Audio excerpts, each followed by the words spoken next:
সবাইকে নমস্কার অন্ত কিচেনে। আজ আমি আপনাদের সঙ্গে শেয়ার করব নিমকি মাখার রেসিপি। তো চলুন পুরো ভিডিওটা দেখে নিন। এখানে আমি নিয়েছি কিছু নিমকি। তো আপনারা যে কোনো নিমকি দিয়েই বানাতে পারেন। এখানে আমি নিয়েছি শসা কুচি, নিয়ে নিলাম পেঁয়াজ কুচি, লঙ্কা কুচি, ধনিয়া পাতা কুচি, টমেটো কুচি, গাজর কুচি, দিয়ে দিব টক দই 2 চামচ, দিয়ে দিব টমেটো সস,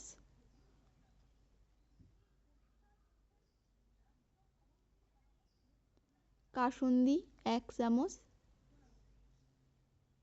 চিলি সস 1 চামচ, লেবুর রস আর বিট লবণ দিয়ে এবার ভালোভাবে নিমকি মাখিয়ে নিব। তো এভাবে কিন্তু নিমকি মাখালে খুবই সুন্দর লাগে, ছোট বড় সকলেই খুবই পছন্দ করবে আর একদমই অল্প সময়ে তৈরি করা যায়। তো এখানে আরেকটু টমেটো সস লাগবে, তো দিয়ে দিলাম। তো একদম রেডি নিমকি মাখা। রেসিপিটি আপনাদের যদি ভালো লেগে থাকে অবশ্যই লাইক কমেন্ট শেয়ার করে দিবেন। আবারও দেখা হবে নতুন কোনো রেসিপিতে। সবাইকে ধন্যবাদ।